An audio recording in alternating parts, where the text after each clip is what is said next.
Jesus era um grande contador de histórias e de parábolas.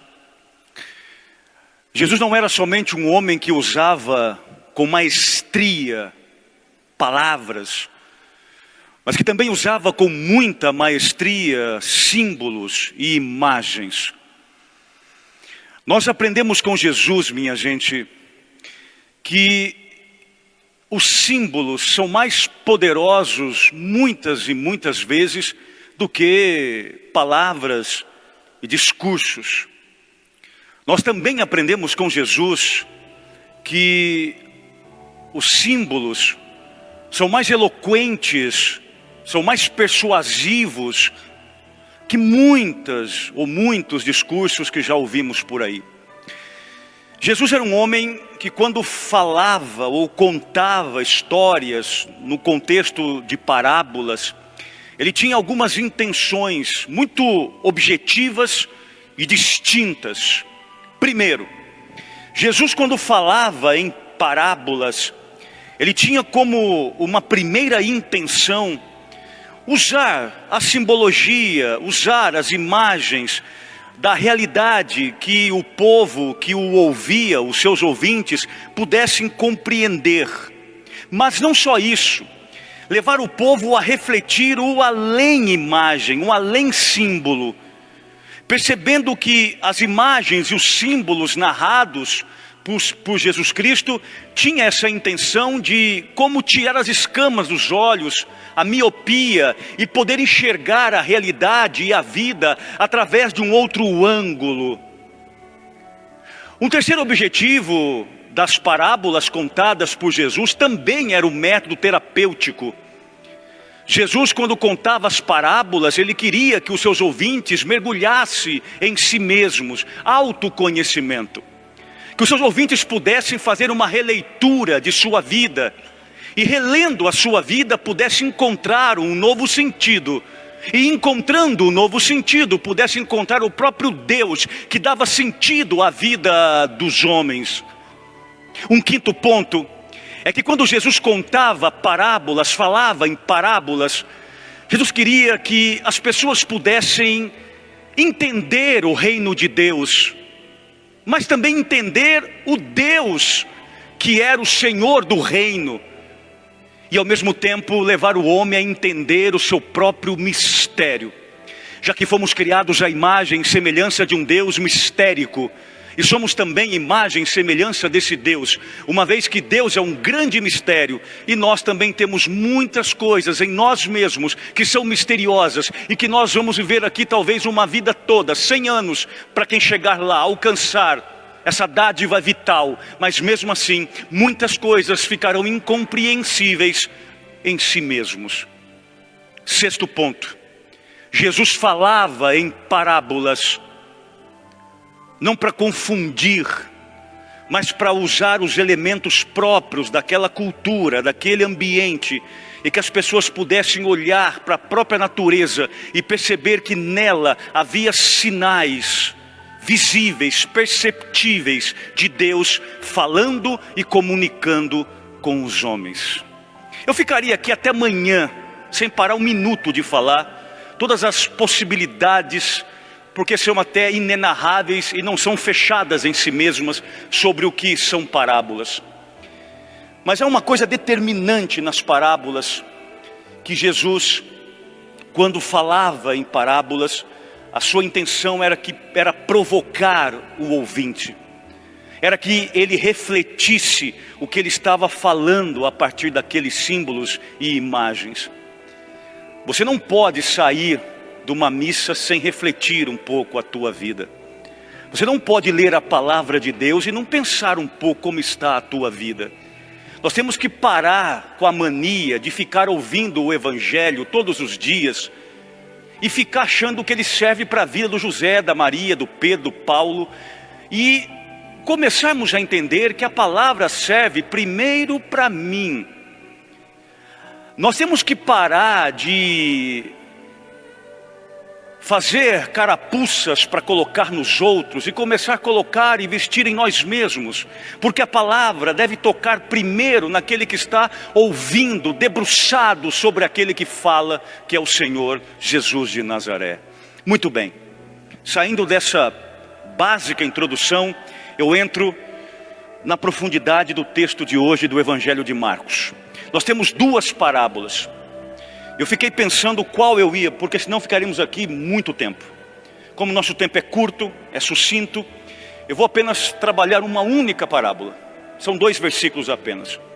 E nessa única parábola de 2 versículos, eu queria que você, já que nós estamos falando que parábola é mergulhar em si mesmo, eu queria que você hoje entendesse essa parábola, talvez como você nunca ouviu nenhum sacerdote explicar dessa forma, não tem problema, mas que você escute isso hoje.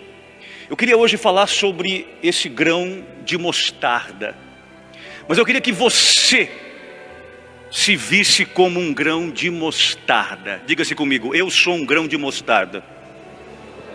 Muito bem, se você entender o meu raciocínio, a minha reflexão, a minha catequese, a partir disso, eu sou um grão de mostarda, você vai sair daqui hoje um pouco mais alimentado, incentivado, para dar continuidade aos teus sonhos e projetos pessoais, comunitários, coletivos, enfim, seus sonhos de vida, seus projetos de vida. Mas com um olhar um pouco diferente. E eu posso fazer isso? Posso. Por quê? Porque eu tenho uma parábola. E a parábola me dá essa capacidade um pouco aberta de interpretar tudo isto aqui. Coloca os teus olhinhos aí no Evangelho. Eu queria muito que você participasse comigo desta pregação. Porque eu sei que tem muita gente aqui hoje que deve estar desanimada, cansada, que se acha um ninguém, que nada dá certo na vida, porque já passou ontem dia dos namorados e eu não arrumo ninguém, porque eu nasci para ser assim mesmo, porque não sei o quê. Tem muita gente que na verdade está assim se sentindo um grão de mostarda. Eu não gosto muito da expressão zero à esquerda, eu prefiro o grão de mostarda. Muita gente está aqui nessa igreja hoje sentindo-se um grande ou um pequeno grão de mostarda. Um profissional, grão de mostarda. Um alguém que procura o amor da vida, mas ainda está só como um grão de mostarda. Vida acadêmica, um grão de mostarda. A vida familiar, para os outros, tudo lindo. Mas lá dentro de casa, dentro daquele hall específico, familiar, é um grãozinho de mostarda. Quase imperceptível por quem convive contigo. Então isso é para você hoje. Se você já se sente um carvalho robusto, esquece. Mas se você se sente um grão de mostarda, o Evangelho hoje é totalmente para ti. Põe os olhinhos no versículo 31 aí. Eu queria que você lesse comigo. Nós vamos lendo, parando, falando para fechar já daqui a pouco. Vamos juntos? O reino de Deus é como um grão de mostarda. Diga, eu sou o grão de mostarda. Gente, o grão de mostarda que Jesus está falando aqui, ele era do tamanho da cabeça de um alfinete. 1 ou 2 milímetros de diâmetro. Muito pequenininho. É verdade que alguém vai questionar dizendo, padre, mas está dizendo aí na Bíblia que era o grão menor da face da terra. Lá em Israel ele era o menor de fato. O povo judeu, quando falava em menor grão, menor semente, era o grão de mostarda. Mas é claro que ele não é o menor, existem já outros. Jesus não está dando aula aqui de sementes, de agronomia, não é nada disso. Ele está fazendo uma parábola para que eles pudessem compreender a força do reino de Deus. Muito bem, o grão de mostarda, nesse contexto, é quase microscópico para você enxergá-lo de uma certa distância. Portanto, eu aprendo com Jesus que por mais pequeno que seja o grão de mostarda, por mais pequeno que eu me sinta, por mais pequeno que eu seja, ou por mais pequeno que eu esteja neste momento, existe um potencial dentro de mim. Existe vida pulsando dentro de mim. Dentro da microscópica semente de mostarda tem uma árvore impotencial. Você precisa aprender a se ver do jeito certo. Por mais pequeno que você seja, por mais pequeno que esteja começando os teus sonhos, é aos poucos que você vai chegar no nível mais alto de ser um arbusto, como chega o grão de mostarda. A você uma salva de palmas. Mas o Evangelho, ele vai nos dando outras chaves de leituras muito bonitas. Coloca os olhinhos de novo, vamos de novo juntos. O reino de Deus é como um grão de... Diga isso, o grão de mostarda sou eu. Vamos juntos, que ao ser semeado na terra, diga assim, quem semeia é Deus. Agora você vai pular esse pedacinho no 31 e vai descer no 32, vamos juntos. Quando é semeado, para aí. Diga-se comigo, o grão de mostarda sou eu, mas o semeador é Deus. O semeador pegou aquele grãozinho de mostarda aparentemente inútil, pequeno, quase invisível, 2 milímetros de diâmetro, do tamanho da cabeça de um alfinete, e disse, e pensou primeiro, eu vou plantá-lo na terra. Quando eu penso em plantar na terra, eu estou pensando, você foi plantado numa casa, numa família, numa geração, num tempo cronológico que você está vivendo. Não fica reclamando, eu queria ter vivido há 20 anos atrás, eu queria viver daqui 30 anos à frente. Não, você foi plantado por Deus nesta terra, neste tempo, nesta geração. Para de reclamar da tua família, Deus te plantou aí nela, porque sabe que você pode ajudá-la a crescer. Escute,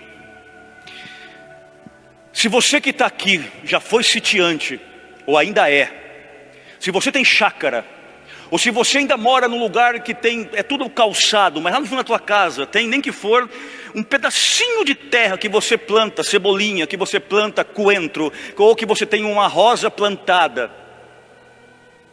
você vai saber o que eu vou te falar agora. Quem planta alguma coisa, quem cultiva no mínimo com 4 características. Quem cultiva, quem planta, quem semeia, ele semeia primeiro porque acredita na força da semente. Ele tem fé na semente. E se eu estou dizendo que Deus é o semeador e que eu e você, que nós somos as sementes, eu estou dizendo que Deus acredita em você, que Deus tem fé em você. E você precisa aprender a ver a fé que Deus deposita em você e começar também a acreditar que você é capaz, acreditar que você pode, porque você foi plantado por um Deus que acredita em você. Segundo, quem semeia, semeia com amor. Quem planta uma rosa, quem planta ou cultiva uma cebolinha, um coentro, um pé de alface, quem planta uma árvore, ele planta com amor. E aí nós aprendemos que você precisa parar de ficar se rastejando atrás de quem só te ilude e que em nome do amor te machuca, te magoa, te sacrifica. Você foi plantado nessa terra por amor e por amor de Deus. É este amor que deve sustentar o teu amor próprio em primeiro lugar. Antes de você falar no amor ao outro, há um primeiro momento, um primeiro degrau, que é o amor a si mesmo. E este amor que eu posso depositar em mim e também expandir ao outro é dado por Deus, porque Deus te plantou com amor, é o semeador. Obrigado. Terceiro, quem planta, planta com fé. Quem planta, planta com amor. Mas quem planta, planta com esperança de que a semente crescerá, e crescendo frutificará. Escute, você precisa respeitar as tuas fases para você também dar frutos no tempo certo, minha gente. Deus, quando plantou você nesta terra, Deus, quando plantou você nessa geração, Deus, quando plantou você nesse tempo, nesta família na qual você convive e vive, Deus te plantou com sonhos, porque você é o mais lindo sonho de Deus aqui na terra. Quarto, quem planta, planta com fé. Quem planta, planta com amor. Quem planta, planta com esperança. Mas quem planta também planta com alegria. Eu não conheço ninguém que cultiva jardim que não é uma pessoa feliz. Uma pessoa infeliz não consegue cultivar e plantar nada nessa vida. Uma pessoa infeliz é aquela que, quando a árvore começa no outono a perder as suas folhas, ela começa a dizer: nossa, como árvore suja. Essa pessoa é infeliz. A pessoa feliz diz: eu vou varrer as folhas dessa árvore com alegria, porque o ano todo ela me deu sombra. Quem planta, planta porque é feliz. Você não foi plantado aqui na terra porque Deus tinha ódio, porque você é a vingança dos erros dos teus pais. Não, você foi plantado aqui na terra e semeado por Deus com fé, com amor, com esperança e com alegria. Comece a se respeitar um pouquinho mais, por mais pequeno que você seja. Uma salva de palmas para você.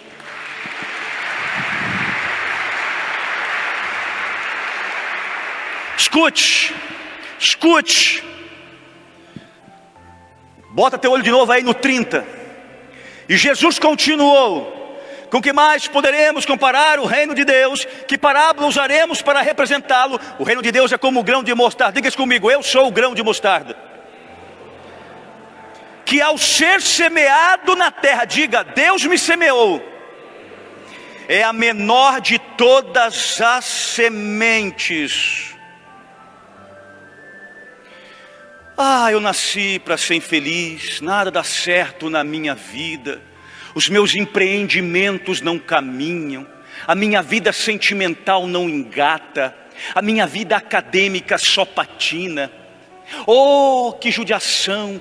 Por que Deus me colocou nesta vida? Por que será que eu nasci? Por que será que Deus não me tirou quando era ainda um bebê? Larga a mão de falar bobagem, aprenda a se apreciar. Você é obra-prima das mãos de Deus.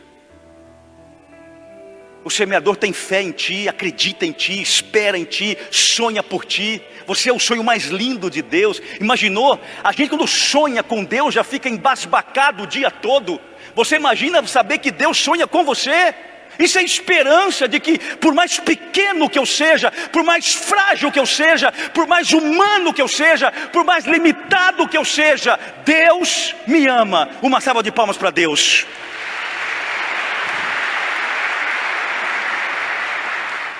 Ó, 32. Vamos juntos, diga assim comigo: quando é semeado, cresce e se torna maior do que todas as hortaliças. Não, acho que você não entendeu. 1 a 2 milímetros de diâmetro é o grão de mostarda. Quando plantado, se torna a maior das hortaliças, diz o texto, diz Jesus. Os estudiosos, os entendidos dizem que o arbusto pode chegar até 3 metros. Aquele que era do tamanho da cabeça de um alfinete, ele pode chegar a 1,5 metro, 2 metros, 3 metros de altura. E aqui eu tenho lições maravilhosas para a tua vida. Escute, tome posse e já se veja lá na frente como se formando na tua faculdade, terminando a tua empresa, começando a tua empresa, se relacionando com alguém que te ama e que você ama de verdade, construindo a tua família, educando os teus filhos. Primeira coisa, por causa desse crescimento absurdo, de 2 mm de diâmetro, a quase 3 metros de altura, é absurdo. Primeiro, grandes rios são formados de pequenas nascentes. O carvalho, que é uma árvore robusta, forte, poderosa, com raízes e troncos fortíssimos, começa numa pequena noz.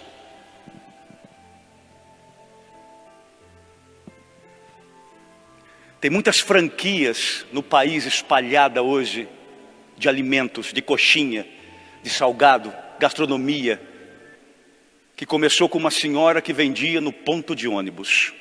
Era só um grão de mostarda. Hoje uma empresária robusta. Sabe por quê? Porque acreditou no Deus que acredita nela. Amor próprio, sonho, esperança, levantar cedo, sacrifício. E chegou nos objetivos que sonhava, ou talvez nem sonhava que chegasse a tanto. Porque um grão de mostarda não sonha chegar a 3 metros. Segunda coisa, começos difíceis, começos complexos, podem ter desfechos extraordinários.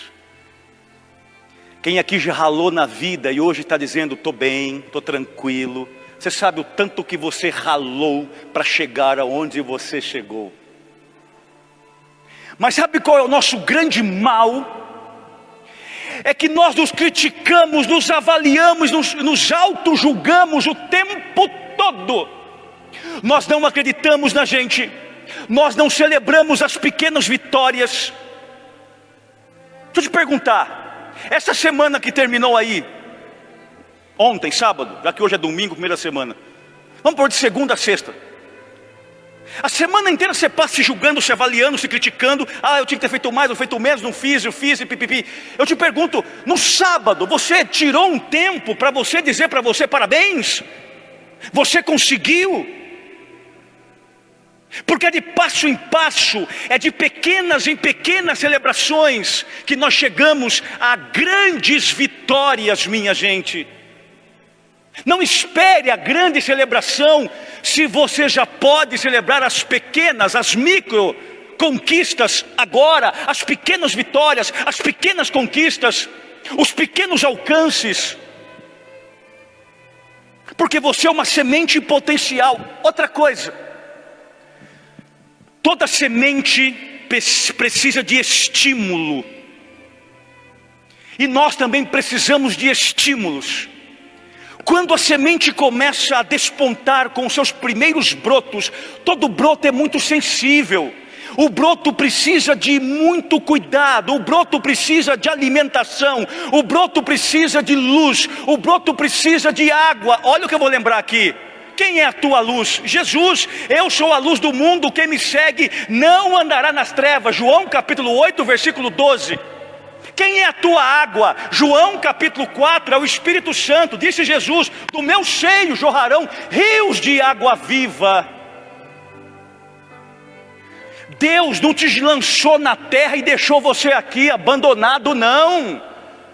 Deus não jogou você e deixou você aqui extremamente perdido, não. Ele está cuidando de você, cultivando você, adubando os teus sonhos, te dando luz que é Cristo, está te dando água viva que é o Espírito, para que você possa crescer, robustecer e dar frutos. Deus está cuidando dos teus projetos, Deus está cuidando do teu coração, Deus está cuidando da tua família, Deus está cuidando dos teus sonhos e preparando para você alguém que lhe fará feliz um dia e que você vai construir a família que você sonha, se é este o teu desejo. a Deus uma salva de palmas.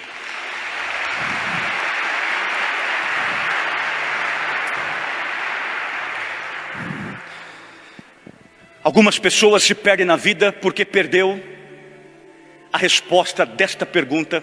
E se você perder a resposta desta pergunta, você vai viver angustiado pelo resto de sua vida, ou até você reencontrá-la. A pergunta é: qual é o sentido da vida? É essa pergunta que nos norteia. É essa pergunta que é a nossa bússola. Por que os nossos psicólogos estão cheios de atendimentos e os divãs lotados? Porque foram pessoas que em algum momento perderam o sentido da vida. Por que muita semente não está crescendo? Emperrou o crescimento, até está morrendo, porque perderam o sentido da vida. Mas eu vou te dar uma resposta que é uma das, não é a única, porque o sentido da vida não é uma coisa fechada, mas essa é uma resposta crucial a essa indagação existencial. Escute, coloca os olhinhos aí. 32. Quando é semeado, cresce e se torna maior do que todas as hortaliças. 32 lá embaixo. E estende ramos tão grandes que os pássaros do céu podem abrigar-se à sua sombra. O sentido, um dos sentidos da vida é dar sentido à vida de quem nós amamos. Pergunta para uma mãe que ficou acordada uma noite inteira velando pelo filho que chorava desesperadamente por toda a madrugada.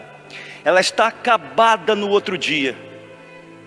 Mas diga para ela, se ela não faria mais uma noite e outra e outra e outra, ela faz, sabe por quê? Porque este filho dá sentido à vida dela. Escute, essa sementinha tão pequena, tão miúda, aparentemente desprezível ou desprezada, cresce, se torna um arbusto até 3 metros de altura.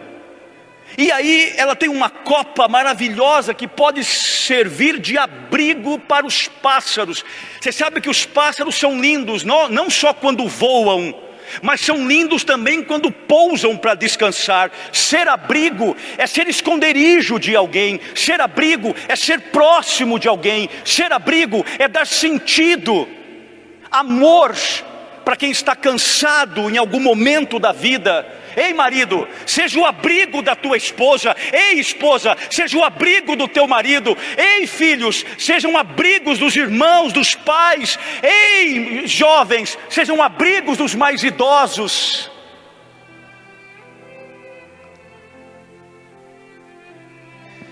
Era tão pequenininho, era tão inútil, e hoje se tornou abrigo. Mas eu fui pesquisar um pouco mais sobre esta semente, porque eu sou muito curioso. Quando eu cursei filosofia, eu aprendi que o filósofo parte do princípio da curiosidade. O filósofo não é o homem das respostas, mas é o homem das indagações. E eu fui pesquisar e descobri, entre tantas, 3 que me chamaram a atenção sobre a mostarda. Primeiro, a mostarda serve como alimento. Alimente o teu filho, a tua casa, os seus amigos. Alimente com uma palavra de amor. Alimente o outro com a tua presença. Alimente o outro com o teu abraço. Alimente o outro com a tua acolhida. Segundo, o grão de mostarda serve como tempero, sabor. Seja saboroso na vida de alguém que está insossa. Dê sabor para aqueles que perderam o sentido completo da vida. Não queira relações desequilibradas, nem relações muito salgadas, mas também nem insossa. aquela que você possa alcançar o equilíbrio no paladar, até porque a palavra sabedoria vem de sapere, e sapere do latim significa sabor. Saboroso é aquele que sabe viver o tempo presente, para de viver o futuro e para de viver do passado. Saboreie o presente, o sol, o dia, a chuva, o vento, os pássaros, as árvores que hoje Deus te dá.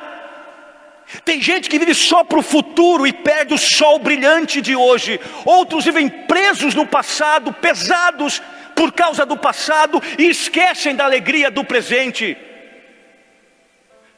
Ser mostarda significa ser saboroso, ser equilibrado. Terceiro, a mostarda também é medicinal, ela cura.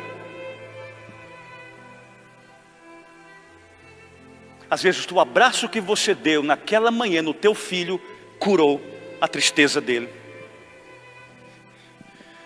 Quando tua esposa estava doente, acamada, e você ficou a madrugada inteira, homem, acordado, vigiando-a, velando-a, você estava curando, talvez não o corpo num primeiro momento, mas a alma dela, porque muitas mulheres estão doentes por falta de atenção e carinho dos maridos, e vice-versa, dentro de nossas casas. A semente de mostarda é terapêutica, é de cura, é medicinal. Quantos idosos, doentes, e não é por questão de remédios não, estão até muito bem medicados, mas por falta de atenção, de carinho, de ser um pouquinho mostarda, que cura, que os escutam, as mesmas e mesmas e mesmas histórias, repetidas e repetidas e repetidas e repetidas, mas você é mostarda. Por fim, vou acabar. Escute, põe os olhos no texto de novo. 32, quando é semeado, cresce e torna maior do que todas as hortaliças. Diga isso comigo, estende os ramos. Estender os ramos, o que significa? Subir. Só que, para subir, tem que primeiro descer as raízes. Sem raízes, a árvore sucumbe na primeira tempestade, na primeira rajada de vento. Escute, para que as coisas na sua vida comecem a ascender, a crescer, a melhorar, você precisa enraizar-se, descer em si mesmo no autoconhecimento. O que eu mais percebo é que as pessoas que mais estão frustradas são as pessoas que estão com sede de raízes, mas as perderam em algum momento. Você quer um dia ser um grande empresário? Um grande cristão? Um grande marido, um grande namorado, um grande intelectual? Desça primeiro as tuas raízes. E vou dizer mais: as raízes só se fortalecem por causa das tempestades. As tempestades não vêm para nos destruir. As tempestades também servem para fortalecer a base e nos dar solidez nos confrontos e conflitos da vida. Pronto. Essa árvore que cresce, cresce, cresce, cresce, cresce. Me lembra o céu, a eternidade. Era tão pequenininho, mas foi crescendo em santidade, crescendo em fé, crescendo na obediência a Deus, que chegou no céu. Escute, não desista da sua pequenez, não desista de você porque você se acha muito frágil. Para de viver a autocomiseração.